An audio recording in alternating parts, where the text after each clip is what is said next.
Call the bullpen. Call the bullpen. Call the bullpen. The bullpen. Call the bullpen. You got me rocking and rolling, rocking in the rhythm. Call the bullpen. That was a hard one. I didn't know where to go from that part. Very good. All right. Now that we're rocking in our rhythm, we're back at it again. The tremendous trio called to the bullpen. This time we got the full unit. Jared Silberkleit. I appreciate your use of the term unit. Yeah, that's right. I'm back, everybody. It's Chase. Back in the Back podcast in the saddle groove. again. Okay, we had two different ways. Back in the New York group. Oh, you went no. I thought you were going Aerosmith. I thought you were more of an Aerosmith guy. Wow, I had New York Groove. You had the Bad Boys from Boston. I had New York group there too. I was on your page. All right, ladies and gentlemen, let's kick this one off. We're starting with a little MLB talk today on this December 4th Tuesday night. Yeah. That's right. It's December, and we're still talking about baseball. Yes, we are, because there's been some pretty big trades, some pretty big signings. Yup. Some rotation moves here and there. So, Jared, what do you got for us? What's first on the hot stove? Well, first up, we got to talk about the fact that the Mariners are continuing their mission to absolutely gut their team, rip it to shreds, and make sure that their fans cry for an extended period of time. After they got rid of James Paxton, they sent him to the Yankees. The other New York team gets Robinson Cano and Edwin Diaz. Yes, the Mets, this move really, really surprised me because the Mets, they sucked last year. And all talk has been that they might deal Noah Syndergaard. You look at the fact that their lineup is kind of aging with guys in there like, Granderson, and Cespedes has some years on him too, and he's now got the injury history. You think that they might be headed for a rebuild almost, especially with the uncertainty of their pitching staff. But now they make this move. Supposedly they might be interested in Kluber as well, but that's just speculation at this point. But for now, they traded Jay Bruce and Anthony Swarzak and some other pieces, those were the main two, to the Mariners for a package of Robinson Cano. So they're getting him right at the halfway point of that 10-year contract. Does he come with the package of syringes too? Oof. Well. Ouch. Ouch. Hopefully he learned his lesson. But too soon, bro. Yeah. Yeah. Listen, I mean, this deal's interesting, and actually, Jared, I'll let you finish because there was another part of that trade. I apologize. There's another piece going over to the Mets there. So go ahead. Yeah. Edwin Diaz, the closer, who led the MLB in saves last year, which I thought was really impressive because usually it's kind of uncommon to see not just a guy with the MLB saves leader coming from a team that didn't make the playoffs, but considering that he had the most saves by such a wide margin, goes to show how many close games the Mariners were in last year. So the Mets are certainly getting an upgrade in the bullpen after we're called to the bullpen. That's awesome. But yeah, they got rid of Jerry. Very good plug. They got rid of Jerry's Familia after trading him. Now they get his replacement just a short while later. So this is a big twofer for the Mets. Yeah, listen, this deal's interesting because Cano is almost like an ageless body at this point. He's getting older, but he's still putting up numbers. And granted, some of that might come a little asterisk next to his name there over the last few years, but he's definitely a big piece to add to this Mets lineup and their run production. The Mets' biggest issue this year, and we talked about it a little bit during our Cy Young results episode, if you will.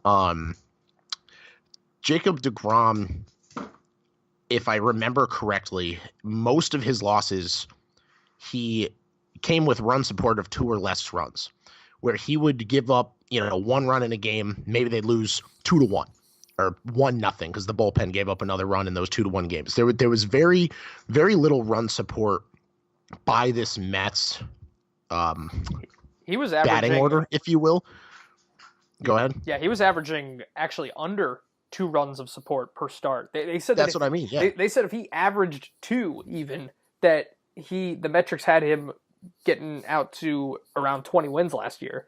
Which 10. Is insane. So adding a bat like Cano is definitely a massive addition to this Mets lineup, and it almost comes as a surprise because I want to agree with you on the fact that I thought this really would be a rebuilding year because there was a lot of rumors.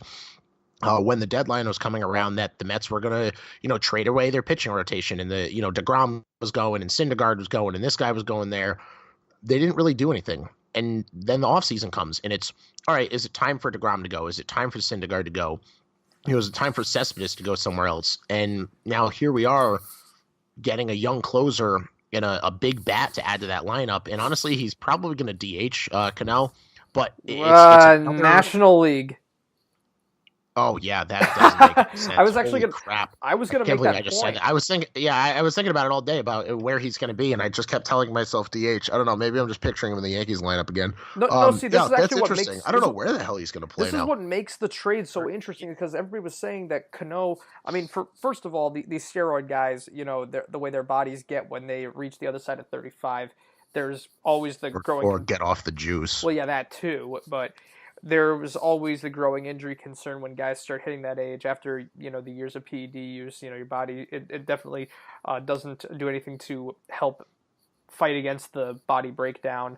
But on top of that, it was said that it was expected that toward the end of this contract he was going to be relegated to primarily DHing, like he wasn't going to be able to play the field anymore. So that's why a move to an AL team seemed to make the most sense. And the Mets... Wow. Yeah, that's a plot twist, man.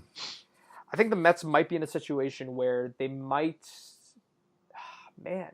You think that what do you do with him? You think they might try this guy at first base a couple years? It's funny because Chase just like mumbled that into the microphone, like questioning, because he's like, first base. Like, I don't really know what I'm totally talking about, but this sounds like something that could be an option. Hey, I played baseball until like 8th grade. All right. That's fair enough. Wow. Yeah. I mean, where else on the field could you see Cano going? It's definitely not an outfield position. He's not going to suit up behind the plate, and they're not going to put him in the bullpen. So I don't really see another option. I mean, he can't play second base, at least after the next few years. Maybe they'll stick him there and rotate him in and out, but this almost seems like a first base position. I mean, where does he go? I would agree. I think that has to at least be considered as the destination for him. Maybe not. What's he still got? Right. What's he still got? 6 years on his contract? 5 years. 5 years. Okay. Yeah. All right. So maybe they get another year or two out of him at second, and either pinch hit him or first base him. That's interesting. I don't think it's something they're going to have to worry about right off the rip, though. I think they could get him in the field somehow. They'll figure it out. But either way, it's more of a headline on the batting order side and on the offensive side than the defensive side. This is something they needed to do, and it almost shows that the Mets are. I mean, it does show that the Mets are willing to stay with who they have and grow from where they are and not get rid of DeGrom and not go through another rebuild in the whole 9 yards. It's interesting to see because, I mean, maybe if they can pull off another piece or two, even signings just in the offseason of free agents, it really could be a different Mets team this year because they have two of the best pitchers in baseball, at least the best pitcher in baseball to start. So if they can get another bat and another run support, that's a huge addition in Cano and even going forward. I would agree with that. The key with the Mets is always staying healthy. I mean, they got the pieces, the middle of the rotation, even with Wheeler, and hoping that you can get Mats to stay on the field. If you get some production out of them too to back up DeGrom and Syndergaard, and then of course the challenge is getting those guys proper run support. This is a team that really should be in the 90 win range, and it's only because of health that they haven't got there in the last several years. They've been a huge letdown because when they made the World Series, everybody thought, man, this team arrived early. And that was only 3 years ago. It was only 3 years ago that they made the World Series against the Royals.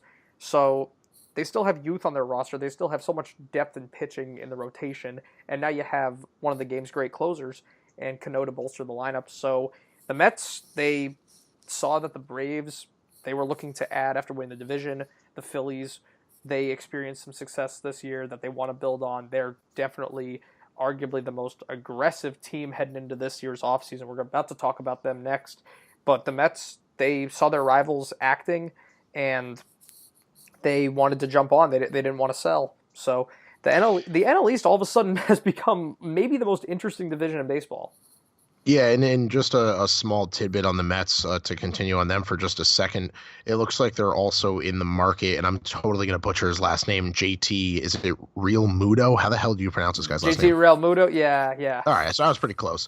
So it looks like they're interested in him. They don't have a catcher, so yeah.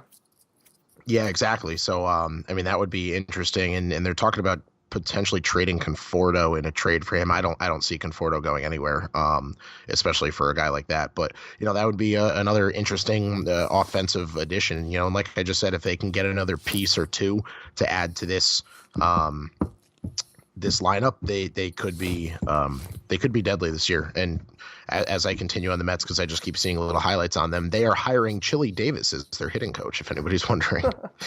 Yes, Chili Davis still exists. Mets are on the move. Yeah, right. Another move the Mariners made, another giveaway. They traded John Segura to the Phillies, and yes, they did. Yeah, that's a really good pickup as far as, this guy epitomizes what you want in a 1 or 2 hitter, as far as getting on base, providing speed, hitting for average, got a little bit of pop too. So the move to the National League, we'll see how that impacts him. But as far as these hitters moving over, the great thing is that Seattle is probably one of the more pitcher-friendly ballparks in the AL, I would say. So that should help ease the transition as far as these players. Because Cano, it's actually worth noting, he hit more home runs, and he had his career year in home runs in Seattle and not with the Yankees. That's in a more hitter-friendly park. That's in a deeper lineup with more protection. So that's worth noting on his end. But with Segura, the Phillies are obviously getting a really great middle infielder, just great hitting shortstop, and they're on the move still. They're eyeing Harper. So we'll see. Or Machado, yeah. And we'll get into Harper a little bit, because if we move on from the Phillies, the Phillies are again looking like a great team. They made a run this year, and by adding Segura, that's a huge addition on top of the lineup that they already have, and defensively, and like you said, for an average hitter, not average hitter, but a hitter that hits for average, if you will. It's a big addition, but not to jump ship right away, but just because you brought up Harper. If we talk about the Nationals, they're signing Patrick Corbin to a pretty big contract here, and we'll get into Corbin in a second. But what I want to ask you before that, does this now seem like maybe they'll spend the extra money and keep Harper? Because why are you going to go after a phenomenal pitcher like Corbin and then get rid of your best offensive tool? I agree. Took words right out of my mouth. That's why this move surprised me so much, because I thought that it doesn't make any sense. The Mets, the Mets have their injury concerns, and that's why I thought they might be leaning toward a rebuild. But the Nationals, I thought, almost were guaranteed to start moving toward blowing this thing up. You're losing Harper, you traded away Daniel Murphy. Those are your two best hitters right there. And now it's like you get Corbin. So now I'm thinking, does this mean they want to try to keep Harper, or did they just spend the money that would have gone to Harper? Because I don't know how much money. That's a lot of money they just threw at Patrick Corbin. They threw him, I think, 6 years. It was 140, I believe. It was 140. I thought it was 126. Yeah. Wow. No, 6 years, 140. Oh my gosh, that's a lot. Yeah, That's and if you're talking about a $400 million price range for Bryce Harper, yes. That's Again, I say it a lot. I didn't graduate college, but that's a pretty decent chunk of change in a $400 million budget for Harper. So you're looking at $540 million for two guys. If Harper gets that $400 million mark. If he's a little bit short, either way, it's still a $500 million range for two players. And it doesn't make sense to me that you're going to sign a phenomenal pitcher like Corbin and then lose your best offensive weapon to back him up. It's almost like the Mets having DeGrom and nobody in their offense. What is the point of having a pitcher like Corbin and then not have anybody to hit the ball behind him? You're going to get an 8-5 or a 5-8 pitcher, that doesn't win games because he has no run support. You're literally going to get a Jacob DeGrom, and I'm not saying Corbin's DeGrom, but I'm saying in that same situation where you're going to have a guy that probably won't win a lot of games because his offense isn't hitting. When you have Bryce Harper at the top of that lineup, I don't care who you are, that team in that lineup is instantly better. They're instantly scarier. Bryce Harper is one of the best players offensively and defensively in baseball. And if you're going to not sign him to sign a pitcher, you literally just wasted money. And if they don't sign Harper, I don't think Corbin ever does anything in his career because he's not going to win a lot of games. He's not going to get a lot of run support. The Nationals don't have a lineup anymore if they get rid of Harper. On top of, like you said, Daniel Murphy and some other guys. They were looking like a rebuild, not a contender for one of the top pitchers in free agency. Yeah, it is puzzling. Mike Rizzo, GM of the Nationals, did say that this deal does not impact their interest in one way or another in re-signing Harper. So I'd say the Nationals still don't look like a favorite to retain this guy. I think the Phillies. He met with the Dodgers in Vegas today, I believe, give or take, or he's going to. Either way, I know that they had a meeting set up, Harper. But I mean, hell, does it make the Nationals look like a contender with having Harper also? See, there's a lot of things going on right now. I'm very curious because it seems like, the Phillies, I feel like they're going to get either Machado or Harper. It's going to be one or the other.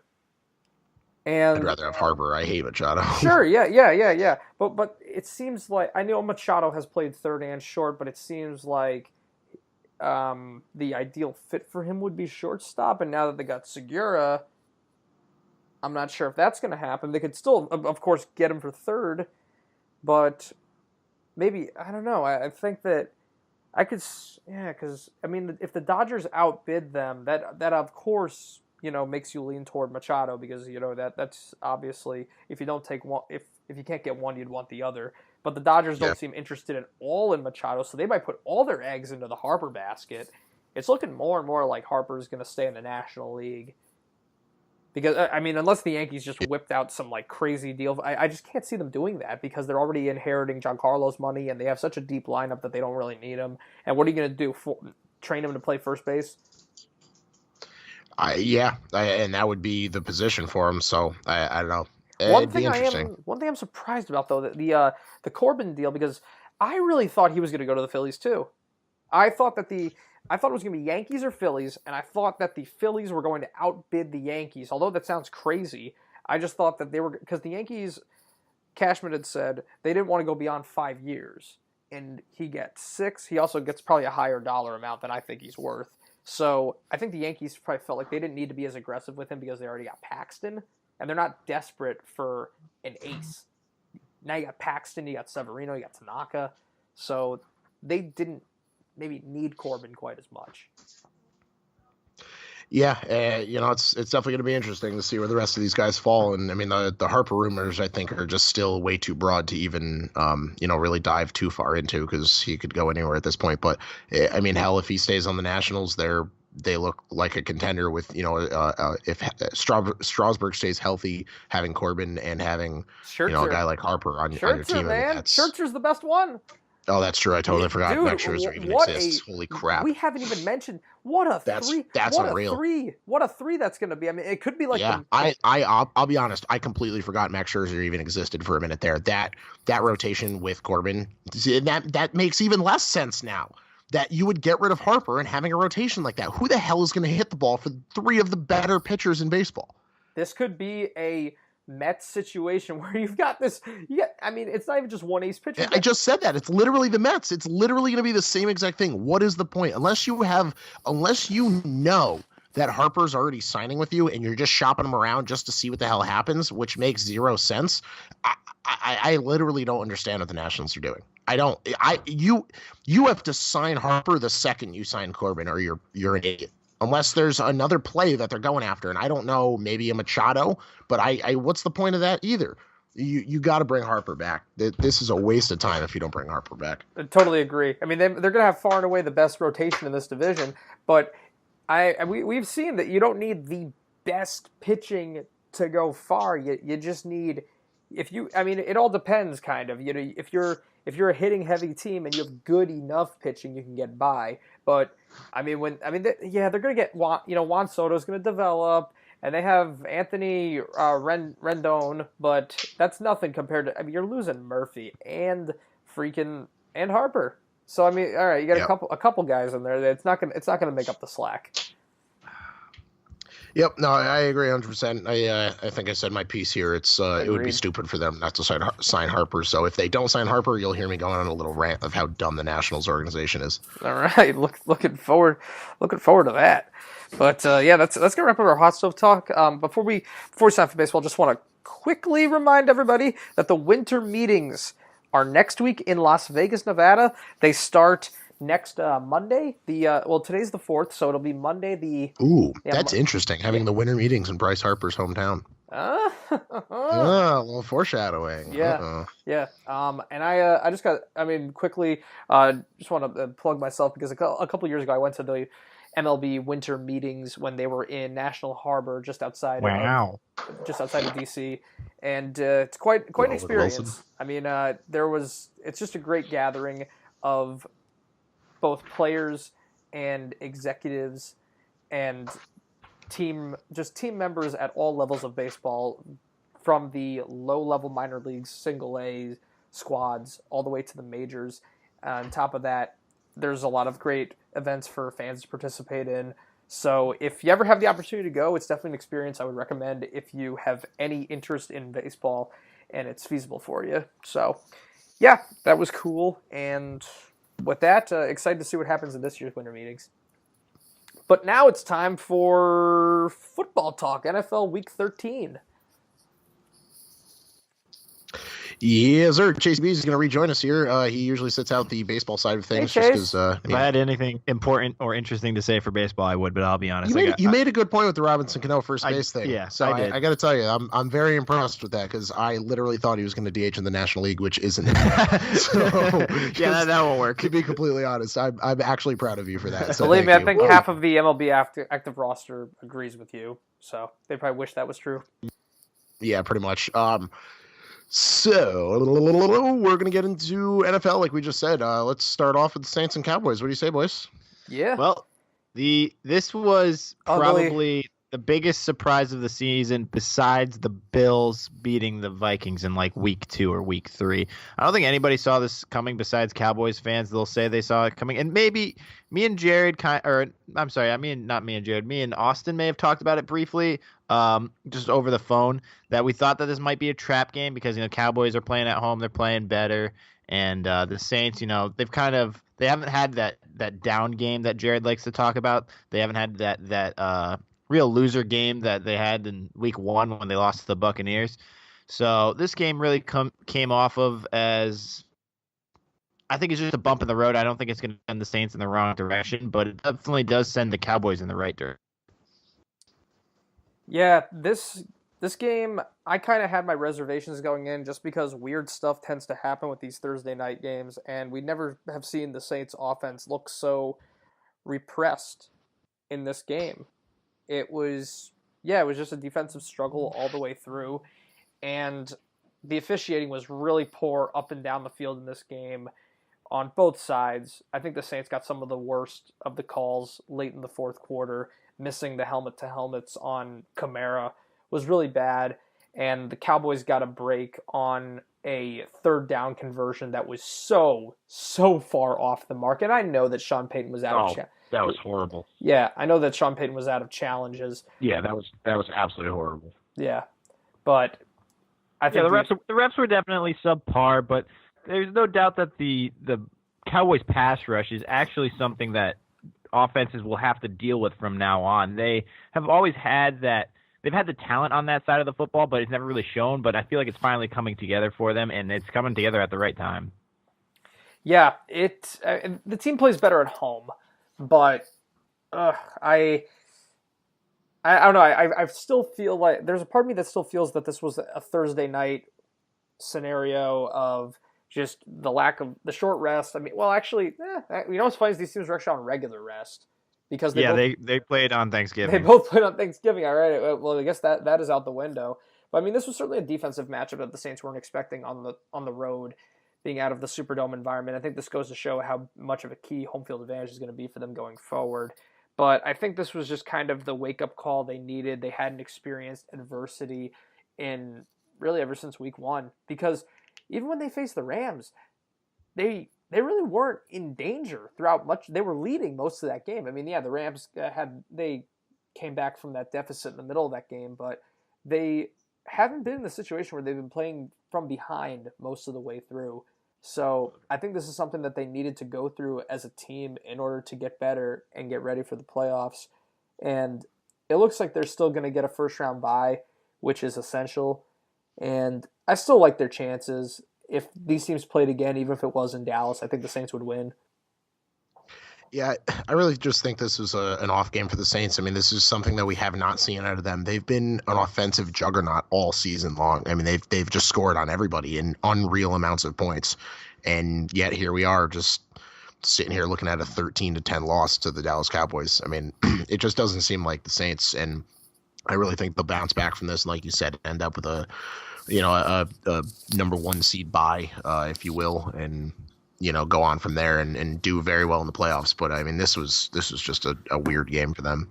Did they lose the number 1 seed? Well, not yet. They're 2 now. They're 10-2. They're 11-2 with the Chiefs and behind the Rams a game or something like that. Right. The Rams and them are tied, but they have the head-to-head. No. The Rams are now ahead of them by a game. Yeah. See, that's what I thought. Okay. Yeah. No, and they still do have They got a tiebreaker. I don't think they're going to catch them. Because I feel like they're playing the Panthers twice in pretty much it's them versus the Panthers in 2 of the final 3 weeks of the season. I feel like they're going to split those games just because it's 2 teams playing each other so close together, and they're division rivals. So, that's how I see that going, and I think the Rams might win out at this point, so that's why I see the Saints finishing in that number 2 slot. And I don't want to bury the Cowboys too bad, because their defense it has played better the last few weeks, and this was really impressive what they were able to do to such a productive offense that's been the best in the NFL this season for my money. But I'm not impressed with what they do on offense. I feel like, the defense can dictate the pace and Zeke can run it, but Dak, he struggles with the long ball. He is just not accurate with the long ball. And I think that if he was a better quarterback, if he was more accurate throwing the football down the field, they would have buried this team. It wouldn't have even come down to the fourth quarter with turning the ball over too is a problem. I just don't have the confidence in this guy to anchor this team if needed in the playoffs. No, well, the Cowboys are going to win with 2 things. 1 is going to be on the back of Ezekiel Elliott, and 2 is with holding with a defense that can hold teams to under 20 points. So if they can hold the Saints to under 20 points, I think the Cowboys got a chance. Well, we'll see. I think that they're, like Stephen A. Smith says, I think that the Cowboys are an accident waiting to happen. But we'll see what. We'll see what the future holds for them, I suppose. What's our next game, Austin? Yep, so we all, actually on that game, we all had the Saints, including our house pick, which is our coin flip for the game pick. We started that a few weeks back. If you guys missed the last couple episodes, we flip a coin, see what they say, go from there.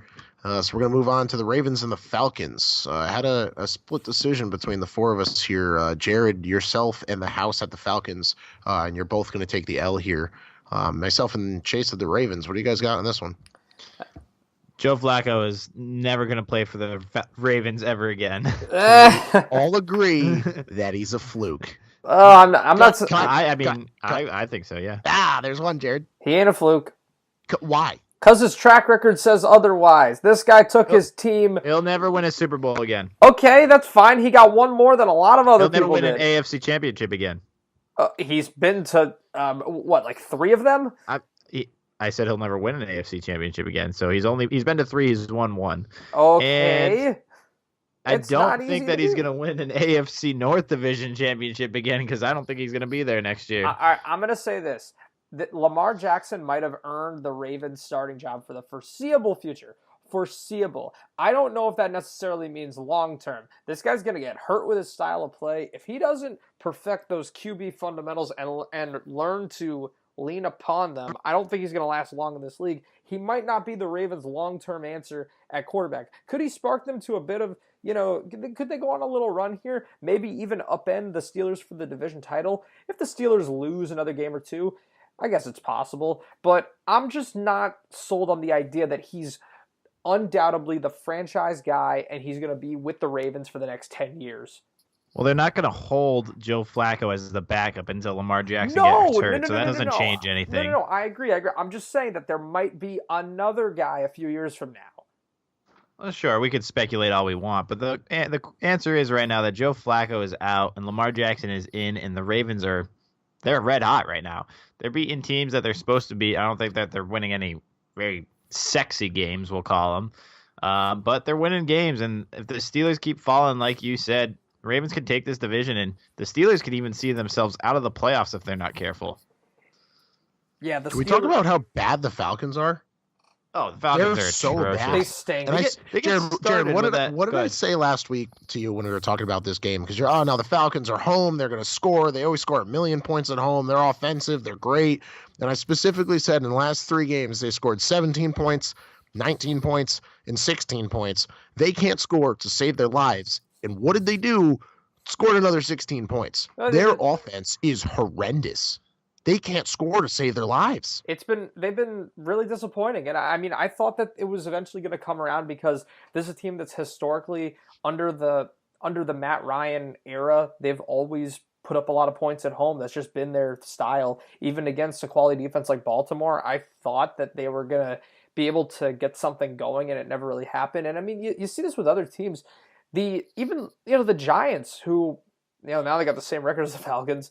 That's a team who they've eventually now come around on offense because they have so much talent on there. And the Falcons, they've got the talent you got freaking Calvin Ridley and Julio Jones and Sanu and what's his face, Coleman. Like, they got the pieces to put up 30 points. I don't know why they're not. But they're missing Devontae Freeman. Man. Yes. Devontae Freeman has maybe played like 2 games for them all year, like full games. And they're just a different team without him. Tevin Coleman, everybody thought that he could just come in and kind of fill that role, but he clearly isn't doing it for him. He can't give them that presence on the ground that they need, and I think that that's really hurting Matt Ryan and the rest of the offensive weapons. I think it's a down year for him. I don't think that it's going to be it's not going to put them in turmoil for multiple years. Like, they still have the talent. They're not going to lose Julio Jones. They're not going to lose Matt Ryan for the foreseeable future. So I think they'll get back on track next year, but this year's a wash. No, yeah, and Ridley's a rookie too, so he's a guy who's obviously going to be around for the long haul. And you still got Sanu, you have Austin Hooper. They've got the talent, and that's the great thing. They have all these weapons in the passing game that I thought that without Freeman, that maybe they wouldn't need Coleman to carry for more than 10 to 12 or 13 times, and they would be fine if Ryan could get into a groove. But maybe we see how important the tandem running back situation is to getting the momentum, and they've just sucked this year. They've sucked all year long, and the defense, they've been depleted, but they suck. Yep, they're horrible. And I said it last week, say it again, they're horrible. They can't score to save their lives. And with that one, like I said, 2 of us had the Ravens, 2 of us had the Falcons. Excuse me. I'm going to move on to the Cardinals at the Packers. I hate this. And as our fellow listeners who have followed the podcast and have listened to previous episodes, everybody knows that the Packers are my NFC team because I'm a big Aaron Rodgers truther. But I was talking to my earther also. No. I was talking to my coworker, and he made a very good point. You can't pay a man that much money and expect the other players on the team to be good, because you can't pay anybody else. You give Rodgers $100 million, you get no defense. You get 1 wide receiver, and you're lucky that you got Aaron Jones, to be quite honest. So that's just what it is. The Packers have absolutely nothing going on for them besides Aaron Rodgers, and they're going to blame Mike McCarthy, and I don't think it's his fault. He was You always got to blame the guy at the top, though. He's a 12-year guy. He won a Super Bowl with him. They've been great underneath his command for the last 10 years.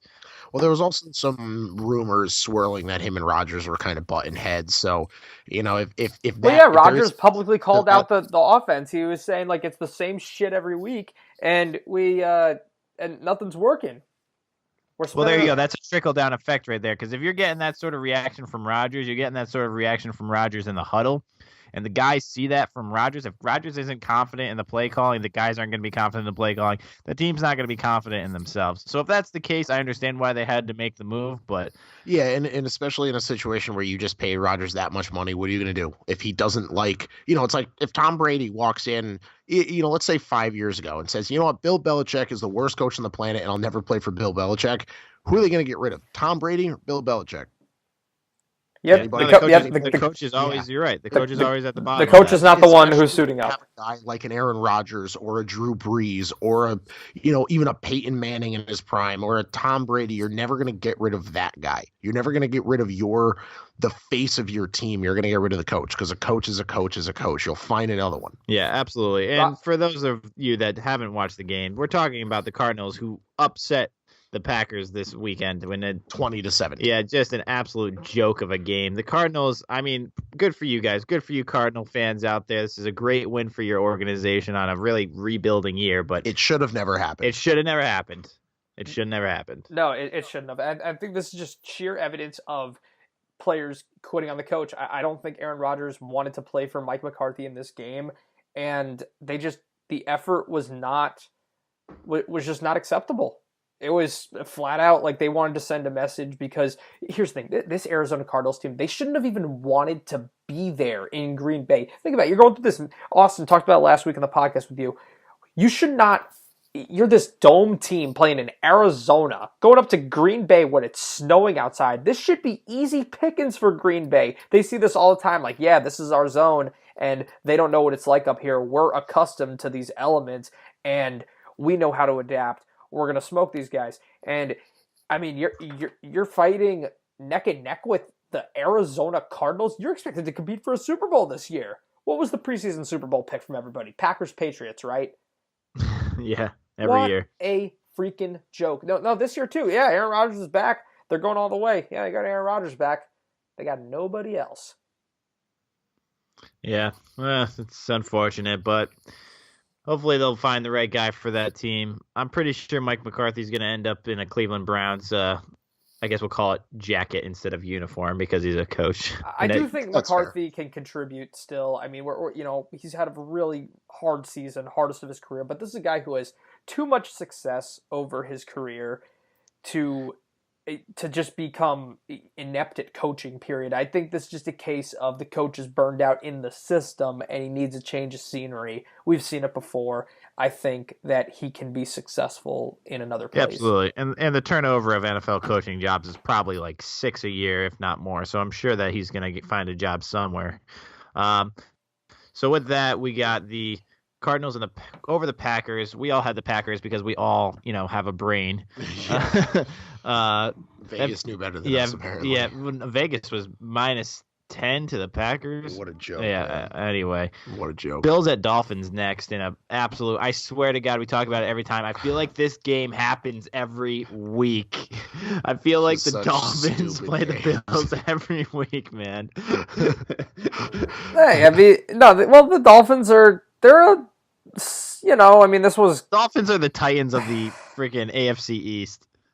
Listen, they should not be 6-6. That's such a joke. They had Brock Osweiler as their quarterback for 3.5, 4 weeks. Yeah, and they won all. It's simple. They lost all the games with Brock, and they've won most of the games with Tannehill. They're a better team with Tannehill at quarterback, and now Tannehill's back. I don't think that they're going to the playoffs. Ready? I'm gonna look at this. You want Tannehill threw for 137 yards, but 3 touchdowns. 3 touchdowns. That's that's just those are just the situations he found himself in. I mean, there was a case of Rosen with the Cardinals when he threw for 3 touchdowns on 9 completions a couple weeks ago. Sometimes the play just kind of presents itself, and they were able to take advantage of some short fields from Buffalo because, I mean, Allen's got some talent. He's got some potential. He's had, I think, a to be expected rookie year. Yeah, he's had a reasonable rookie year. I agree. I think the Bills are going to be. I think the Bills are going to be pretty happy with what they've got from him, and he's definitely got some talent with his arm strength and also his feet. He's got a lot more rushing yards than one would assume, just looking at him. But yeah, he gives the Bills fans hope for the future. Honestly, all the rookie quarterbacks have been pretty good from what I can see. I don't see anybody as a bust really this year. Yeah, and when you think about the fact that guys like Rosen and Allen are in very unfavorable situations, they're playing for on paper should be 2 of the worst teams in the league, and you see Rosen coming out with a win in Green Bay that was not to be expected, and the Bills have honestly they play teams tight most weeks, and they're 4-8, which for them is better than most people would have expected at this stage of the season. I think that these players, they're playing for their coach, and it's very easy at this stage of the season for a non-contender to just dog it, and they're staying in there. Yeah, absolutely. I don't think anything. I mean, the Dolphins are technically tied with the Broncos for a playoff spot. Why is that a thing? What? Well, Just why? Why are the Dolphins even in contention? They're in the hunt, as they call it. They started 3-0. That's what happens. So bad. It's the right. Dolphins season has been an absolute they're so bad. Wave ride. Just jump on your jet ski because it's just riding the waves. Ride the Dolphins. Yeah, ride the Dolphin. Exactly. Jump on your Dolphins, boys. They're playing the Pats this week though, so the fairy tale is crashing down. Yeah, who are they playing? So. The Patriots. They're at home though. They are in. They Miami, win. So. They have. I'm pretty sure they've won at home against the Pats the last 3 years. So this might be an upset game. Don't bet on that game. Anybody that's listening to this, well, we will get more into that unless you bet on the Dolphins. Yeah, and we will get more into that in our preview episode of Week 14, I believe it is, if I can do math. And that'll be released on Wednesday night going into Thursday. So keep an eye out for that, and you can listen to us talk about the Dolphins and the Patriots. Now that I've plugged that, we all had the Dolphins in this game. We all took a W, including the house. And we're going to move on to the Colts of the Jaguars, which isn't even a football game because it ended 6-0. I don't know if you guys watched any of this game. The Colts got skunked. This game. They're sitting under the This game set football back like 100 years. This was the most brutal game to watch. It was Andrew Luck played scared the entire time. He just dink and dunked it to like Naheem Hines like the whole time. What did he throw? 57 times in this game or something like that? Oh yeah, but all of them were just behind 2 yards. behind the line of scrimmage. Because I looked and I was like, he literally threw the ball 57 times in this game. It was brutal. Yeah. Yeah. It was just a horrible game. And Adam Vinatieri didn't even get an attempt at a field goal, so it's not like they were ever in. Well, they were in scoring range, but they never attempted to make a field goal. Want to hear the worst part? Horrible. Want to hear the worst part? Adam Vinatieri's on my fantasy team. Oh God, yeah. So he literally did not kick the ball. Yeah. He started the kickoff. He started the game with a kickoff. Kicked it after not even a couple fucking touchdowns. They didn't score. No, he kicked it once. He kicked it once, and then maybe at halftime because I don't know who got the ball the second half. No, but if you kick it to start the, that's true. Yeah, so he either started it, he either kicked it at the start of the game or kicked it at halftime. But other than that, my fantasy kicker did not see the field other than to start the first half or start the second half, and I don't know which one it was. That's even if he does kickoffs. I don't even know. It might be the punter. Oh my God. But yeah, it was horrible. This game is horrible. Jacksonville Jaguars. Yeah, you got a good defense, I guess, but you're pretty much worthless this year. It's Cody Kessler. They don't have Fournette. They don't have, I don't want to say don't have Bortles because, I mean, him and Kessler are pretty much equals at this point. But, it's Kessler throwing to nobody. They don't have Fournette. You scored 6 points. That's still embarrassing. Both these teams should be ashamed of themselves, but more so the Colts because it's like you have this 5-game winning streak. You got a chance at the playoffs, maybe even the division, and you squandered it with this? Exactly, against the backup quarterback and backup running back. What an absolute disgrace. We talked about the turmoil. The Jaguars, like the team hated each other. They're just a mess. Coughlin is pissed off. They got Cody Kessler in there. No Fournette, and you can't win. Come on. Yeah. Pathetic. Moving on, please. Yeah, we're not going to waste any more time on that game. The Jaguars won 6-0. We all lost because, the Jaguars are terrible and literally only put up 6 points, and somehow they won a football game. I don't know. It's frustrating. Something that Jared's, I'm sure, going to rant about. Ooh, yeah. Bears of the Giants. This was a roller coaster of emotions for me. This was this was a good game. I didn't end up watching this game until the fourth quarter, but that was the most excitement out of the entire game. This was this was a really up and down game. It was a tale of not even two halves because there's so much more to it than that. Well, first I got to say the first half of this game. Now, the Giants offensively, this went exactly how one would expect on paper. The only reason that they were in this game is because of Alec Ogletree's interceptions of Chase Daniel, including a pick six. Because other than that, it was the offensive line getting completely overwhelmed. Giants were punting. And the Bears had, a couple scoring drives to get ahead. But really, I got to hold Chase Daniels' feet to the fire because he played well down the stretch here, but in the first half, there were definitely some moments where not only the interceptions, but some of the incompletions where his failure to execute prevented the Bears from burying the Giants when they had the chance to. And end of the second quarter.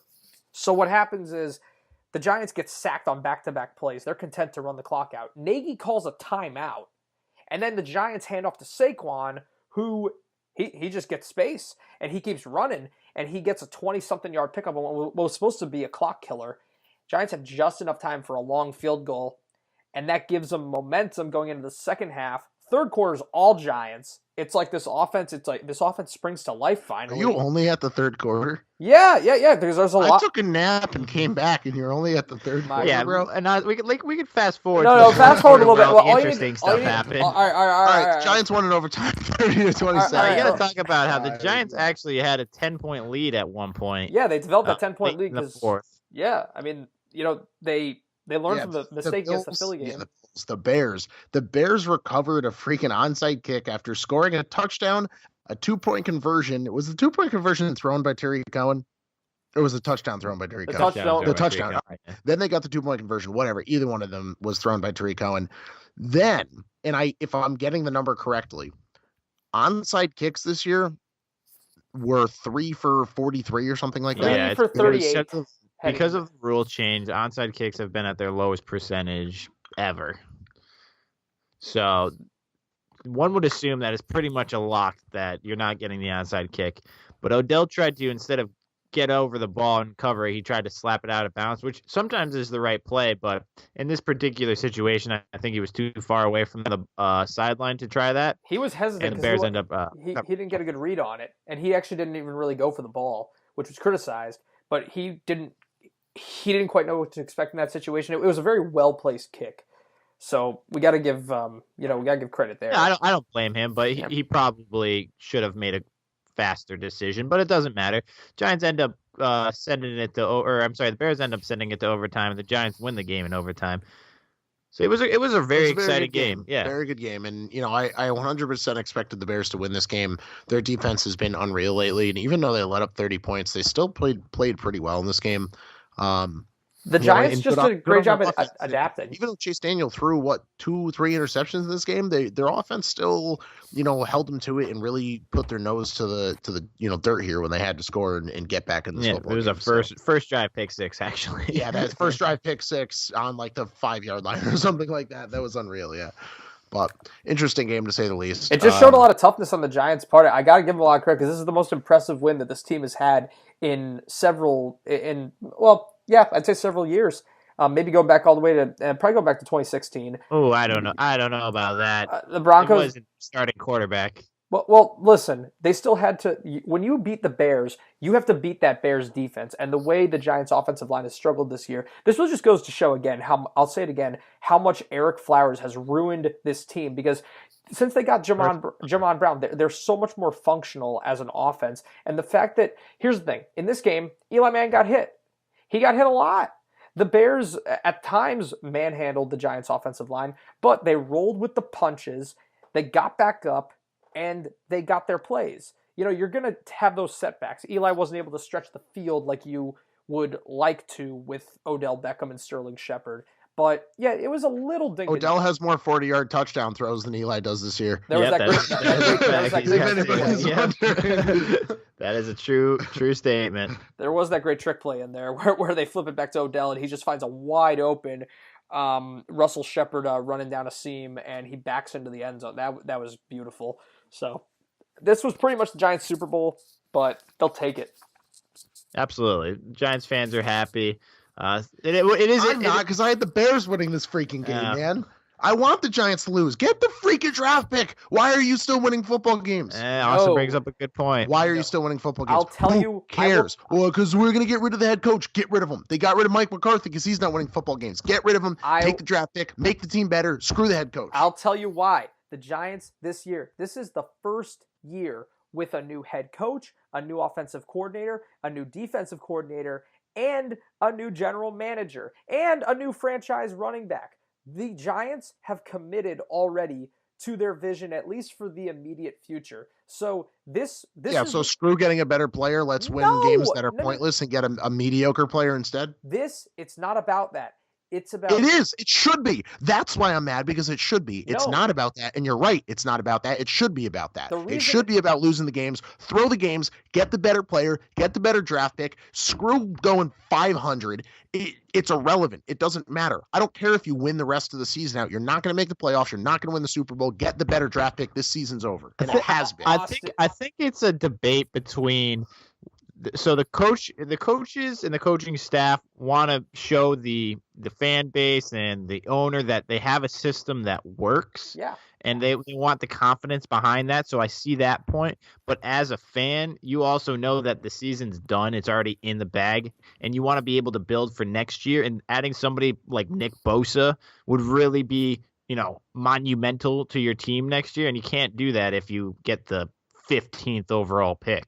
Well, no, I would agree with that, and would I love a Nick Bosa? Absolutely, but I think the biggest change that needed to be made to the Giants has already been made, and that's fixing the right side of the offensive line. Maybe it's not all the way. I mean, another thing, they've been without their center for the whole season, but getting rid of Omama and Flowers, that is better than any defensive pickup they could have gotten, because this team was going nowhere with this offensive line. The difference between the team, both pre and post bye week, it's astronomical, and it's all because they got Jamon Brown and they got rid of Flowers and Omama.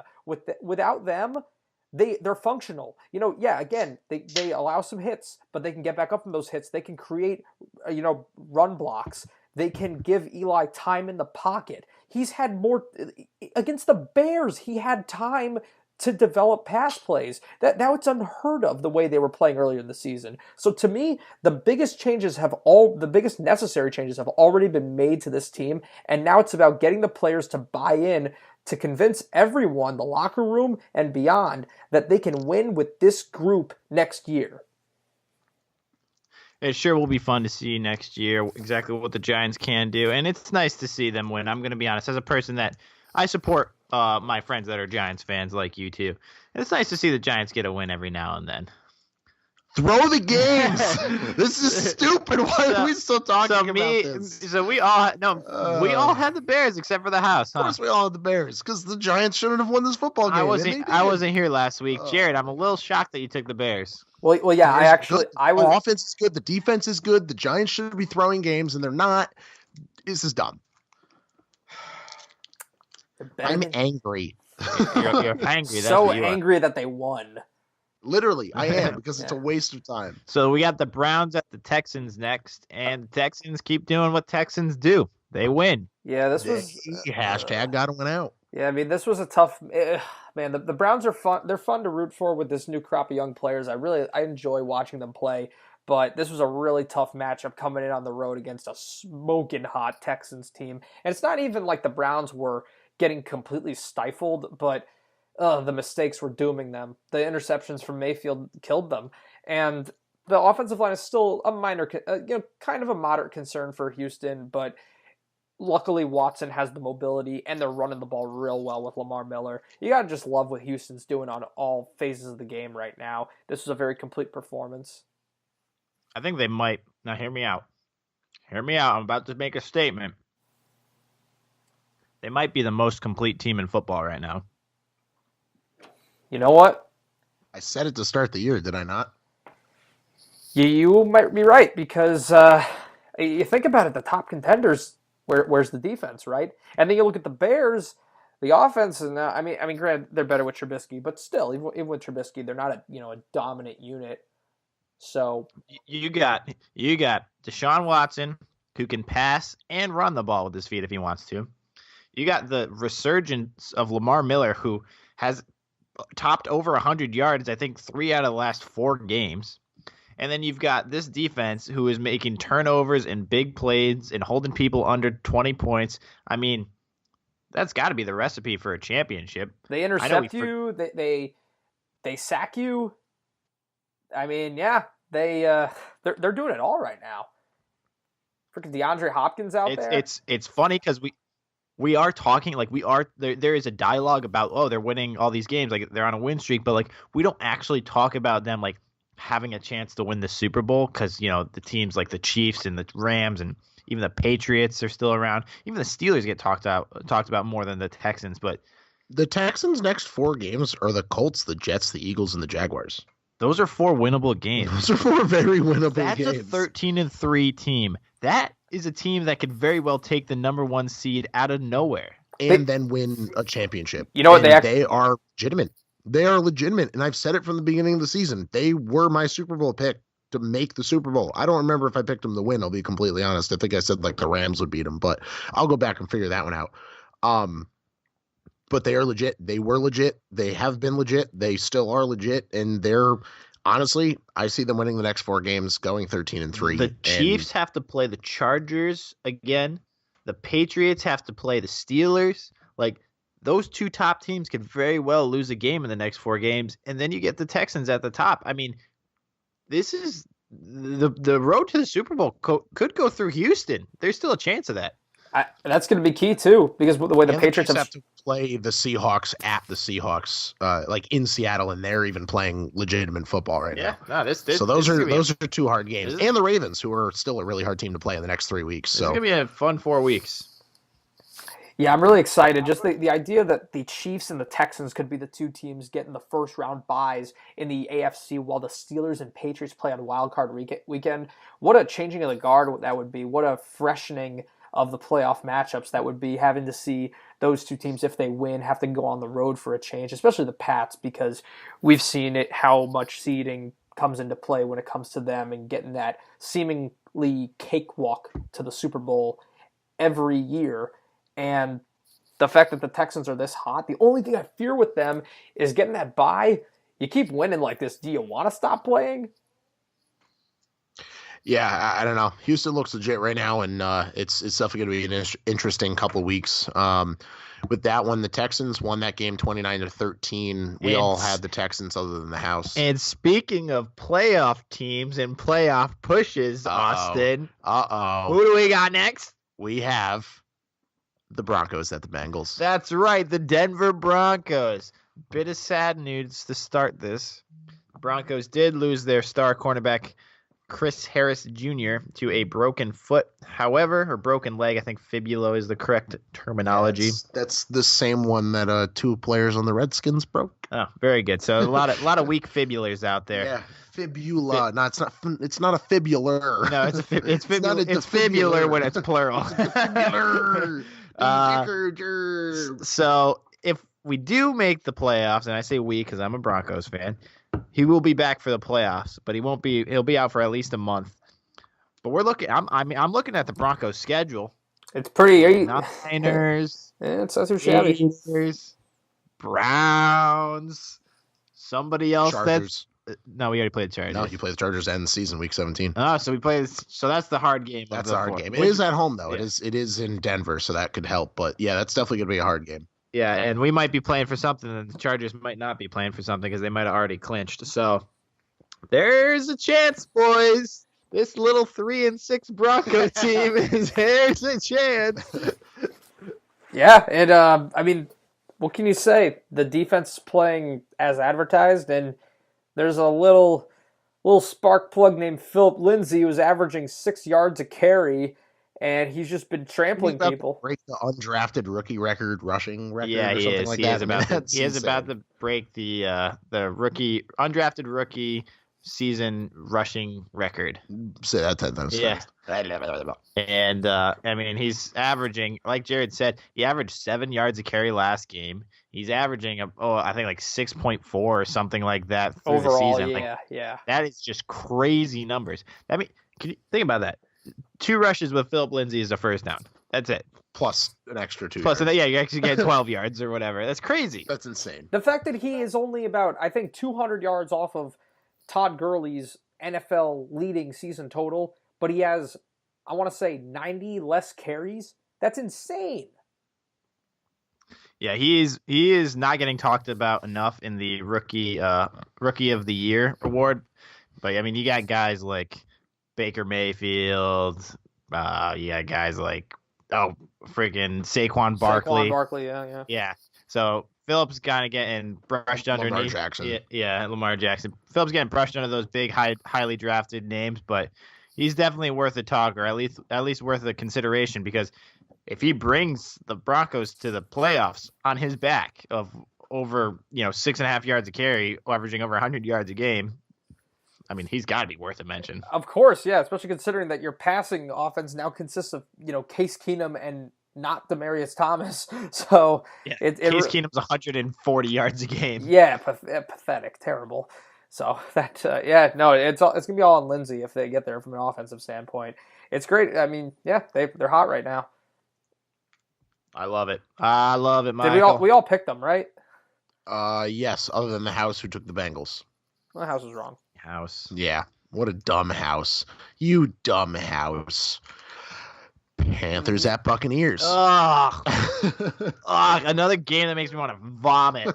Yeah. Oh, season's at stake. 3-game losing streak. We're playing the Bucs. What should we do? I don't know. I'm Cam Newton. I'm gonna throw 4 interceptions. For real. I'm gonna shout out to our friend of the show, Jeremy. He's probably listening at home, so I'm gonna give him a little shout out here. I'm sorry, bud. Yeah, no, he's a Panthers fan. Dude. He's watching this, with his heart in his hand. Oh God, it's tough. They get out to a 6-2 start or something like that, and now they're 7-6. They're 6-6, 4 in a row. Yeah, 4 in a row. Oh my God, 4 in a row. What is happening? Not only are they, I sat here, justified myself picking the Panthers, saying I pulled the line out of Jared's playbook. There's no way they could lose another one. Oh. Well, yeah. That's my mini ult moment for the week. So now the Panthers, not only are they 6-6, not only are they on a 4-game losing streak, 2 of their final 4 games are against the Saints. Oh no. Yeah. Oh no. Yep. Oh yeah.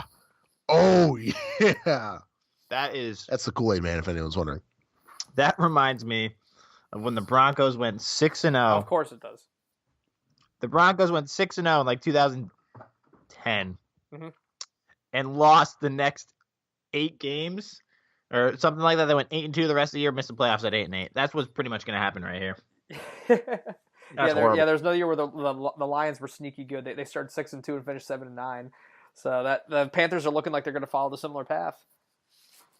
Yeah, what a horrible game. I mean, on top of throwing 300 yards and 2 touchdowns, like you said, Jared, Cam Newton still threw for 4 interceptions. And, let's give a little high note to Christian McCaffrey, another 100-yard game. He's been spectacular. Oh, he's been absolutely spectacular. So, I mean, you got to give a little shout out to him in playing extremely well. And unfortunately, 4 interceptions in a game. I don't care who you are. That does not win football games. To the Buccaneers. To the Buccaneers. Well, Buccaneers are actually creeping closer to 500 at this point. We got to give a little bit of credit goes to Jameis Winston, who had been a turnover machine earlier this year, and he's played mistake-free lately. We talked about this before, how with the quarterback turmoil, it's very important that he plays well in order to justify, don't get rid of me. So he's rising to the occasion in that sense, although the Bucs are not going to the playoffs. No, not at all. Not at all. We all had the Panthers in that one, and the Buccaneers won. So that's an L across the board. One of them that we did get a win across the board, other than the house, Rams at the Lions. Well, Rams are just doing big boy things, and big boy things involves beating bad teams. And winning football games, baby. This was a struggle for them, though, because Jared Goff didn't have his best game, so they really had to lean on Gurley. They had to lean on the defense for a change, but that's easy to do when you get to bully around the Detroit Lions offensive line, and you got Aaron Donald, big boy, racking up 2 sacks to add to his league-leading NFL sack total. He's having a monster year. This is one of the game's elite pass rushers, and he's having the best year of his career. What more can you say? He's just phenomenal. And the Rams, they won the NFC West for the second straight year. They're 11-1 right now. And they just look, if there's one thing in the NFL that's gone pretty much exactly according to plan, it's the Rams looking like they're elite on paper and just delivering as advertised all season long. You make a great point mentioning Jared Goff's struggles. this is something that you may want to take a closer look at. Since the Chiefs game where he went off, he's been playing suboptimal and Subpar. Same thing. Suboptimal, subpar. Yeah. I've never heard the word suboptimal. Jared, back me up. That's a word. That's totally a word. If optimal's a word, then suboptimal's a word. Yep. Yeah. So that's just weird. Sorry, subpar. I should be saying subpar because I'm a golf pro. Get it? You should. I get it. Yeah, no. Optimal definition. The Rams. I don't want the Rams to fall to the Chiefs syndrome or the same thing that happened to them last year, where they have a great regular season and then they lose in the first or the divisional round. I don't want the Rams to fall to that again. So I think that Jared Goff does need to tweak his play. He needs to start playing a little bit better. I know they're winning games without him having to play good, which is fine. But down the stretch, it always comes back to the quarterback play. Always comes back to the quarterback play. So I think that I would like to see more from him. And this was a good win because the Lions have beat a lot of good teams at home. So it's good for the Rams to win against what could have been a trap game, some may have called, after the Lions beat the Vikings and the Patriots in Detroit. But yeah, I just think that the Jared Goff should play a little bit better if they want to really push this team for the Todd Gurley still ran for 132 yards and 2 touchdowns. I don't even talk about Todd Gurley. Jared Goff doesn't even have to take the field and they'll still win football games. I don't talk about Todd Gurley because he's just a cheat code. He's literally the Rams broken. have so many different ways to beat you. This is like when you play Madden in franchise mode and then you go into the settings and you change all the sliders in your favor. Yeah. You ever do that? And then they run super fast. They catch everything. They just tackle everybody. They never get tackled. Or you just play as Todd Gurley. Or you just play as Todd Gurley because it's literally the same thing. Yeah, what a joke. Todd Gurley is absolutely unreal. Rams win that one 30-16. Jared, you got anything else on that one, or you want me to move on here? We can move on. Congrats to the Rams. Very good. Chiefs at the Raiders. Why the hell was this 40-33? Why? I'll tell you why. Why? Because the Chiefs defense sucks. That's why. Chiefs defense sucks. It was in Oakland. Yes. And the Chiefs had all that going on, with the Kareem. We'll touch on the Kareem Hunt story right now because we haven't talked about it yet. So if you haven't heard or haven't seen, Kareem Hunt was videotaped in a hotel, brutalizing or domestic violence, however you want to say domestic it. If it's in public. Ouch. They're going to bring that to court. Thing that you say. So listen, I'm going to say this. Let's not get into the actual politics of it and whether it's right or wrong for him to be suspended or any of that mumbo jumbo, because I don't do politics on this show. I hate politics, and I'm not getting into the legality of anything. However, don't put your hands on a woman. You get suspended for it. They cut him. Whether it's the right thing or the wrong thing, there's also now rumors and investigations that he's been involved in 3 other violent incidents over the last year, stemming from January, and then 2 more in June in nightclubs in, I don't know, where the hell was he, Florida or something along those lines. So I don't think this was just this situation. Wasn't a one time. Correct. Well, it usually isn't. You've been in trouble 3 separate times. Now this comes out and there's public evidence of it. I'm pissed at Hunt for doing what he did, not as a football fan, but as a human being. Keep your cool, especially as a football player. You're supposed to be held to a higher standard. The kids are looking up to you. Fans are looking up to you. Don't be an idiot. But on top of that, don't put your hands on a woman. And on top of that, I'm more pissed at the NFL than anything. The NFL wasted more time and effort bitching about Deflategate and Tom Brady's deflated balls than they did. Sorry, I couldn't say that with a straight face. Than they did on 3 separate incidents of Kareem Hunt's violent acts in public. And then this is the 4th one they knew about since August, and they let it go until December 1st? Yeah, they let it go until the video was released. You knew, and they even said, yeah, we knew about this since August, but I don't know, we were looking at it. It took you 4 months to figure out that he literally went after a woman. I mean, I understand. All right, she went after him. He pushed his friend. Whatever. I don't care. He was violent. He was being an idiot. And on top of it, now 3 more separate occasions of him being violent in public towards other people that you knew about. Why are you wasting time and money on deflated footballs and not literally dudes beating up other people, especially women?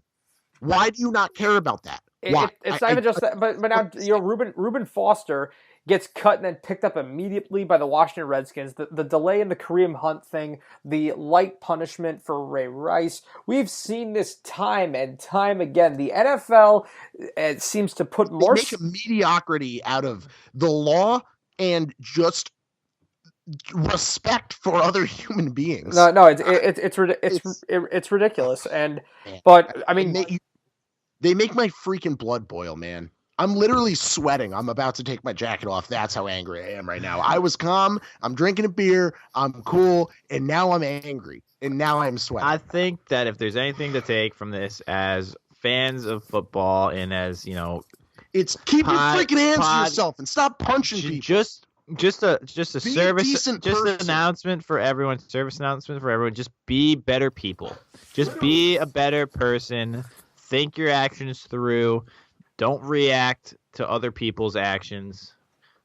And just be better as a community. You need help taking off your jacket, bud? No. It's That's how angry I am. I don't know how to take my jacket off. Yeah, it's unfortunate for everyone that this had to happen. Obviously, first and foremost, this is a legal concern and a personal concern as far as the welfare of those of Kareem Hunt's significant other. I don't know if they're still together at this point or not. And getting him the help that he needs. But I mean, from a football standpoint, we'll see if this comes back to haunt the Chiefs as far as sinking their season, because this is a team that it seemed like they were the AFC team of destiny, and this could really put a dampen on what's been a stellar year otherwise for the group. So we'll see how they respond. This the Raiders game, back to this game. The Raiders put up a lot of points. They were playing from behind all the way through, but this was just kind of a screw it performance from both defenses, just kind of throwing stuff to the wall. It's worth noting that Mahomes was pretty much linking up with Travis Kelce and nobody else. Tyreek Hill didn't really get... Screw my fantasy team, right, Patrick Mahomes? Thanks, bud. Literally no one else. No one else. Tyreek Hill was just chilling. And Spencer Ware didn't play the worst game on the planet. He still had a touchdown, 50 yards rushing, give or take, and a reception for a few yards. So, he's definitely not Kareem Hunt numbers, but, and I think they're actually looking at C.J. Anderson. I think they brought C.J. Anderson. They have re-signed Charkandrick West and C.J. Anderson. So that's okay, because that means that Spencer Ware is definitely their guy. Yeah, sure, yeah. But yeah, the Chiefs won. I still don't think their offense is going to have a problem. He has enough weapons. Travis Kelce is one of the best tight ends in the league. You're right, but when he still has Tyreek Hill. Jared, when it gets cold in playoff time, it's much easier to run the ball than it is to throw the ball. Am I right? It sure is. And then the questions are going to swirl too. Yeah. Patrick Mahomes. It's technically his first year, his first playoff game. How's it gonna be? I like the Chiefs a lot, but no, you know what? They have dropped the ball in the playoffs. So hear me out on this one, and this sounds a little crazy, and I know it's going to sound crazy. Andy Reid is known for doing some crazy offensive schemes, correct? That's what he's known for. The whole Wildcat and all that mumbo jumbo. Chase, would you agree with that? Andy Reid doing some crazy offensive schemes. Yeah. Okay. So, do you bring Tyreek Hill to the backfield? He already has. But not full time, but more than he is. Nope. Why not? Because he can't burn you that way. But you mean he can? I know you do it. He's still got the best speed. He's the fastest guy in the NFL. No, you do it on some gimmick plays, here or there. But I'm saying more often, not once a game kind of thing. I'm saying almost like a second running back kind of thing. I don't think you can hand Tyreek the ball off without having the concern of him getting hit by some 400-pound lineman and fumbling the ball. Because Tyreek Hill's he's tiny. Yeah, he's 150 pounds. Yeah, that's fair. That's fair. Number one, he's going to get hit. Number two, teams are going to expect it. Your best. It would be like if the Giants ran that trick play with Odell 6 times a game. Teams would eventually they would catch on. You're better off just kind of doing that little end around. Occasionally, throw it out there. It'll probably work every now and then, and just leave it at that. Yeah, well, interesting. Just thought it was a little hypothetical there. Sure. So we all had the Chiefs in that one. Ranted on that game for a little bit, and the whole Kareem Hunt thing. Just like we said, be a good, decent person. Stop being idiots. Very simple. We're all humans. Come on, grow up. That's all we're touching on in that. Jets at the Titans. Jared, Titans. Austin, Titans. Chase, you got the Jets. What do you got? I had the Jets because I thought the Titans are annoying. The Titans. It could happen. Well, Honestly, I didn't put that much thought into it. I mean, I thought maybe Sam Darnold could, show Sam up. Darnold. It was Josh McCown. It was Josh McCown. No, I mean, I thought that maybe he would show up. Oh well, he did. He well, would not play. well. Yeah. Well, actually, Okay, Chase. show up. Show up. Sorry, that was not. Yeah, that was not cleared. Or that was fair. not. Yeah, That's I thought fair. that maybe he would show up. But yeah, I didn't. It wasn't my best pick. It wasn't my worst pick. They only lost by 4-3. Yo, they were winning most of this game. That's what we're not talking about. They were winning most of this game. The Jets were up 16-0 at one point. And we were talking about oh my gosh, how embarrassing is this for Tennessee in a must-win game at home to be losing to these sorry-ass Jets? And they pulled it out at the end. I hate to pull an Austinism, but literally they just had to, they squeaked this one out in the fourth quarter. They were losing to the Jets most of this game. Yeah, no, definitely not a good game by the Jets. I mean, they, like you just said, they were up 16-0, and even at half, it was 16-6. They gave the game away. They gave up 13 points in the fourth quarter. That's just not something you could do. You got to stop the offense in the fourth quarter if you're up to win these games. And I know your season is relatively abysmal, but a win here would have been pretty nice. And maybe they're just trying to throw it like we said the Giants should to get that draft pick, but I doubt it. I don't know. It's interesting, and they definitely could have won this game, and they absolutely blew it. And the Titans are annoying, and that's as simple as that. No, I mean, the Jets didn't have any business winning this game. And, I mean, yeah, they put together their most, I guess, spirited performance. Defensively they came to play, but the Titans should be pretty much ashamed of themselves for the way that they played for 3 quarters against this Jets team. I mean, they got the win, they got a pulse, but, oh my gosh, you can't play like this against a bad team. That's humiliating. Yeah, not good at all. Absolutely not good. Yeah. 26-22 for the Titans there. Chase in the house taking L. We're going to rip over to the Vikings and the Patriots. Patriots won this one 24-10. What's up with the Vikings, here's the thing. You don't win in Gillette. Let's just go out and say it. You don't win in Gillette. That's the reason why the Patriots make so many Super Bowls. That's the reason why the Patriots win so many games. They play in Gillette, they win. I think they've lost 7 games at home or something like that in the Tom Brady era. Well, so Tom Brady now has 14 consecutive winning seasons as of this win, because this will be a winning season. 14 seasons in a row they've had over 500 seasons. Well, congratulations. That's pretty cool, man. Yeah. Listen, I hate the Patriots. Obviously, I'm a Giants fan. I'm supposed to hate the Patriots. That's pretty cool. Don't you hate the Patriots a little bit less this year? Am I the only one that feels that way? I think because no one's talking about them. Everyone's talking about the Chiefs and the Rams and the Saints, and the Patriots. Oh, no. I disagree. Out of this, I hate the Patriots still. I can't. I can't listen for all the upstart young teams. Guess what? This happens every year because the Patriots, it's just to be expected. They win in the regular season. They just kind of do that. But no, they better lose another game or two, and they better not win in the playoffs, because I am so sick and tired of this team going to the AFC Championship game and or Super Bowl every freaking year. This has to be the year that it changes. The Chiefs are hot. The Texans are hot. The Steelers are more exciting than the Patriots. The Chargers are more exciting than the Patriots. I mean, even the whoever gets the sixth seed wild card spot, they're going to have some excitement to them with the Broncos or whoever. The Patriots are so boring. End the monotony. End this in just endless year after year. Patriots win because F you, that's why. Honestly, it seems like Gronk, I don't know if you've seen any interviews with him, he just seems drained. He's out of it. He doesn't want to doing all the freaking Tide Pod commercials. He's eating those damn things and he's losing it. He does. It seems like he doesn't want to play. And it's almost like Tom and Bill. They convinced him into playing this year again, because I'm pretty sure he wanted to retire last year. Or they wanted to trade him, but he's like, no, I'm going to retire if you guys trade me. Something along those lines. I think this is it. I think that they're tired, they're old, and I mean, I think that if they don't win this year or if they lose in the playoffs, whatever ends up happening, I think that we don't see this dynasty next year. And I know people have been saying that forever, and Tom can probably play another year. But when I say we lose this dynasty, I mean, I don't think that the Patriots are going to win a Super Bowl for a while. And switching gears to the Patriots, I want to talk about the Vikings because this is, Chase, we talk about this a lot, but the Vikings are newly an indoor team because their new shiny, beautiful retractable roof stadium only opened up a couple of years ago. So since the start of this 2016 season, the Vikings have not been a good team in cold weather at all.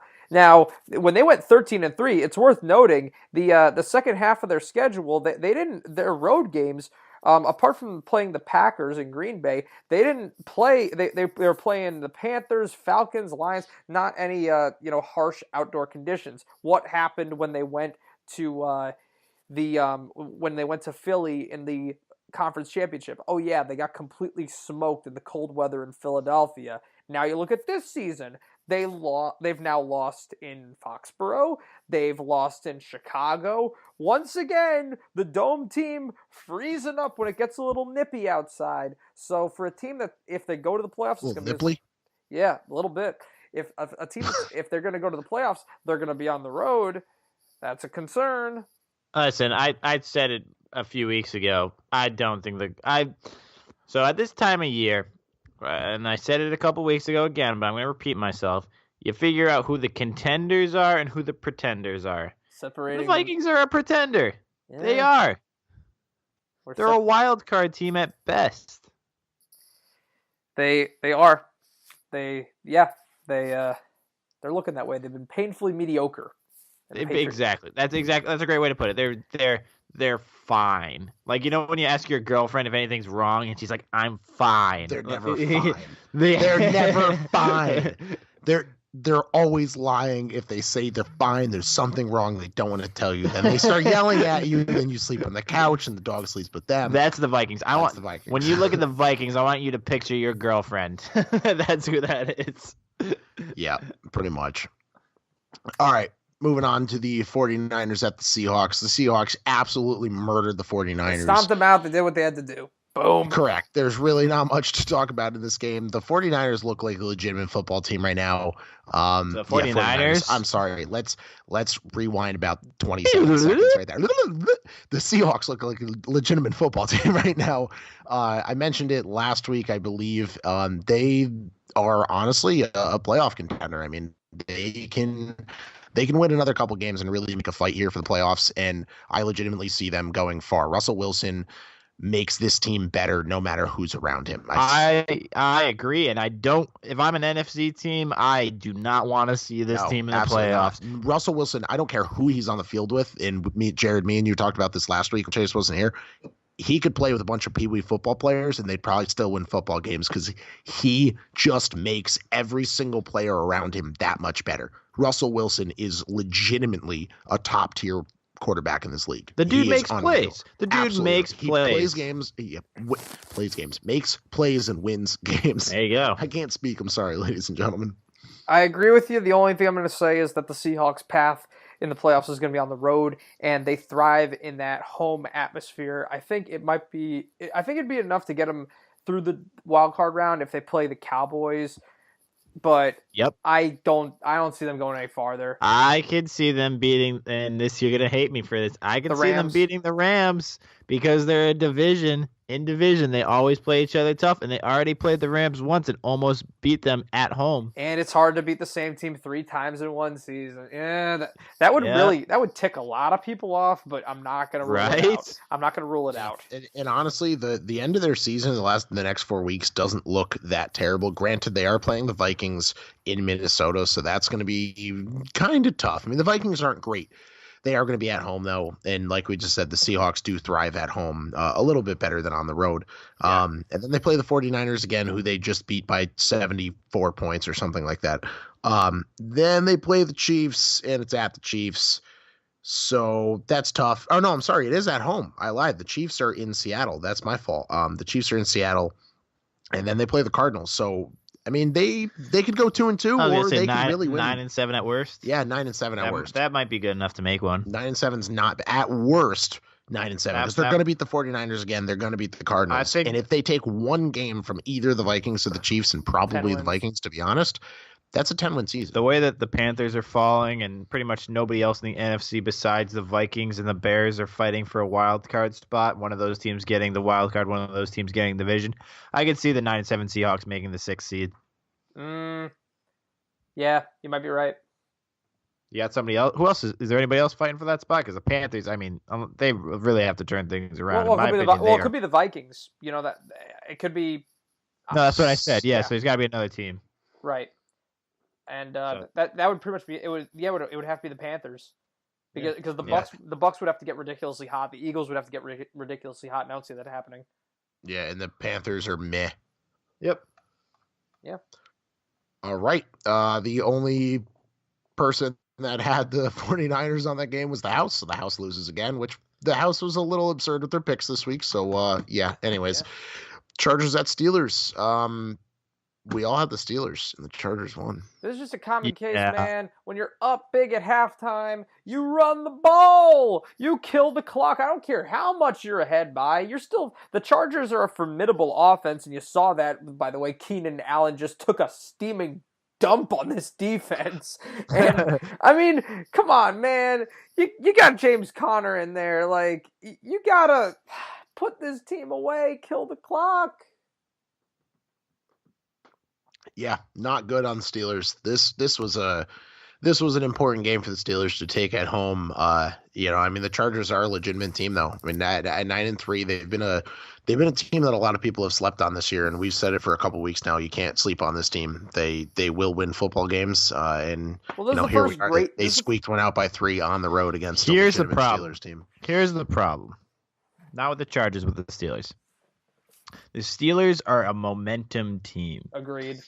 So if we all thought that, it was 16-0, that it was going to be another blowout at Pittsburgh, that they were going to win, 28-14 or something along those lines. But as soon as a couple of those weird, all right, so it was, I know the play exactly, actually, now I'm recalling it in my mind. It was a false start that wasn't called that turned into a 50-yard touchdown to Tyrell Williams. As soon as that play happened, it was almost like the lights turned off in Pittsburgh. It was crazy. They stopped playing defense. They stopped getting pass rushes. A couple weird bounces of the football. Keenan Allen ended up catching a ball that should have probably been picked off in the end zone. I don't know if you guys saw that one. But a couple bounces here and there. And the Steelers you just knew they weren't going to win that game. So unless the Steelers can get back on their hot streak, which pretty much was led by James Conner running the ball a lot more, like you guys said. They got a chance, like I said, they got a chance of missing the playoffs entirely because Baltimore can take their seed. Yeah, which that's not good. Isn't that crazy to think about? This was a must-win game, honestly. This was. Because I think the Ravens are going to play them one more time. Or no, they might have played each other twice. You got the Steelers schedule there? Pulling it up right now. Stand by. Yeah, because the Steelers now face at the Raiders, home versus the Patriots, at the Saints, and then versus the Bengals. So oh my Lord!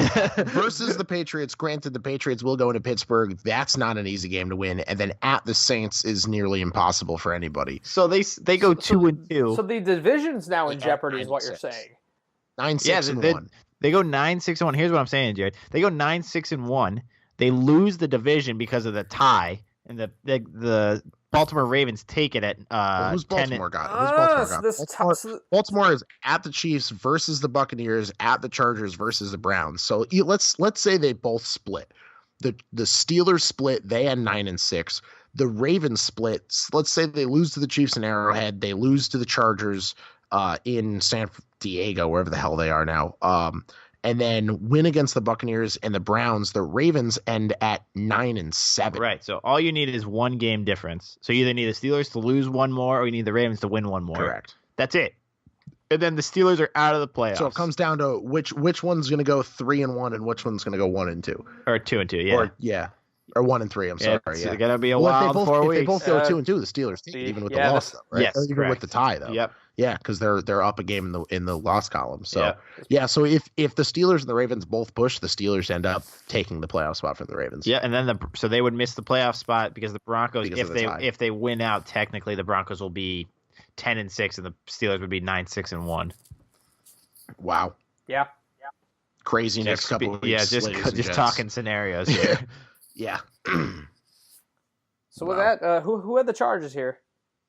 Only the House. Wow. I know. House took a game. Sure did. All right. We're moving on to the last game. This was the Monday night Redskins at the Eagles. We all had the Eagles other than the House. The House had the Redskins, and the Eagles took this one 28-13. My leg! My leg! My leg! My leg!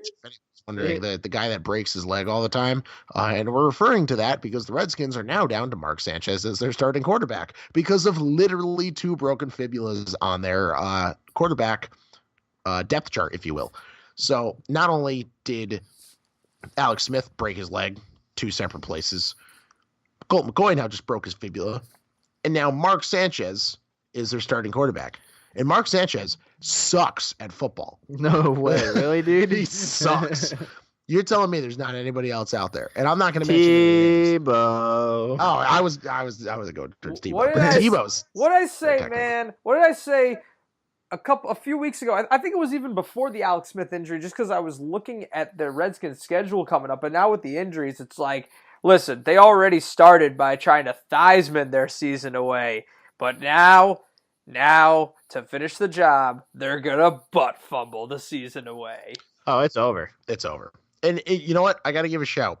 Adrian Peterson, longest rush in his career, and he's old as shit. Yeah, what a run that. 32 years old. And ran a 90-yard touchdown and smoked everybody on that defense. He looks great on that run. He looked unreal, man. He was 7 yards ahead of everybody the entire time. Yeah. Nobody was catching him. Nobody. And then Barry Sanders did in the end zone with a little high. Listen, high I got to hold the Eagles' feet to the fire here because, listen, they only started to dominate this game after Mark Sanchez entered. Okay, and I know that. Of course they did, because you just said Mark Sanchez entered. No. Mark Sanchez has entered the football game. Immediately downgrade. But guys, what are we overlooking? Who did he relieve? He didn't relieve a good quarterback. He relieved Colt McCoy, and this game was competitive with him as the starter. What does that say about Philadelphia? That says that a bad quarterback. That says that a bad quarterback could succeed against Philadelphia. They just need preparation. They only thrived against a bad quarterback that didn't have preparation. Yeah, they also are riddled with injuries in the secondary. Let's not forget. But yeah, the Eagles' defense is atrocious. Philly is just—it's a down year. It's what happens every time, unless you're the Patriots. Yeah, but listen, man. I've been very drunk on a lot of occasions, and I've had really bad hangovers. This is a really bad hangover. 6-6 after a Super Bowl. I'm sorry, but I didn't predict the injuries, but I called this. I said in our preview of the NFL season with Jared and what was your other buddy's name there? I can't even remember. Ricky. Ricky there. Ricky. I said that the Eagles were not going to make the playoffs, and here we are talking about a 6-6 Eagles who are now going to Dallas to play the Cowboys, to St. Louis to play the Rams. They're playing the Texans at home, and then they're back at the Redskins. So wait, back at the Redskins. Washington. The last week is against the Redskins in Washington. Yeah, but so their next 3 out of 4 games are at a pretty decent looking Cowboys team, the best team in the NFL, the Rams, and the hottest team in the NFL, the Texans. So you're talking about potentially ending the season at 7-9. I mean, it could be 6-10. Honestly. It could be 6-10 if the Redskins do something. Which is I that doubt. The fact that let's say they beat the Redskins, they're going to end up 7-9. Yeah. I have no doubt about it. The Eagles will end up 7-9. Yeah, I would say so, but I think what's interesting is the fact that the Rams and the Texans games. Yeah, those are definitely super hard games at this stage in the season. But the reason that they're 6-6 right now, their schedule hasn't been impossible. The reason they're 6-6 is because they've lost to the Buccaneers. They lost that overtime game to the Titans. They blew that big lead in the fourth quarter against the Panthers at home. They lost to the Cowboys at home on prime time. when the Cowboys were reeling heading into that game. So it's like they've lost to mediocre to poor teams. Because they're a mediocre to poor team. Well, yeah, and I mean, there's no excuse for it. I mean, did you see the excuse they tried to make last week after they lost? What'd they say? They said, Carson Wentz isn't fully healed from his ACL tear. Oh my God, it's been 3 months. Blow it. No. Believe me, I love this. I love seeing them fail. I just don't understand why the freaking Giants can't beat them. But that's a topic for another day. The Giants suck. Because the Giants couldn't win a game for the first 6 weeks of the season. Because personal flowers. Oh my God! Without him, they've one won offensive lineman for the entire team. Yeah, and dog shit. Well, ladies and gentlemen, I hope you enjoyed our week 13 recap. 13 recap.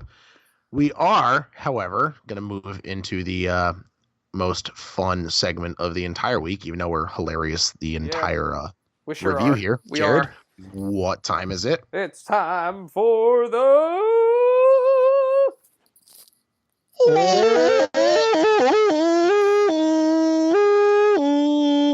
moment of the week. Who wants to start this one off? All right, I will, since nobody else wants to. I am going to give a shout out to and let me make sure I get this correct, Northern Illinois high school football team, where and I'm going to give credit to my fiance and soon to be wife Sarah for this one because she sent me this link about 15 minutes ago. I had something else, but I'm going with this one because it's 10 times better. As of today at 11:04 a.m., 10 football players from this high school football team were suspended for running butt-ass naked across the football field with Oreos wedged up their ass crack. I swear to God. Yep. They literally took a bunch of Oreos, shoved them up each other's asses, and then sprinted across the football field. For what? I don't know. This is incredible. I don't know. No more old moments. That's the end of the show. Was this just Goodbye. I'm done. No thanks. See ya. Was it a dare or what? Just end it. Turn it off. All right. Follow us on Instagram, YouTube, Twitter. Are you kidding me? Twitter, and Facebook, Libsyn, Spotify, Stitcher, iTunes, and yeah. They say why? I don't know. I don't know what's happening right now. There are a lot of emotions swirling around this room. But they called it the Oreo run. This, ladies and gentlemen, this has been Called to the Bullpen, and we're hanging up. Hang up.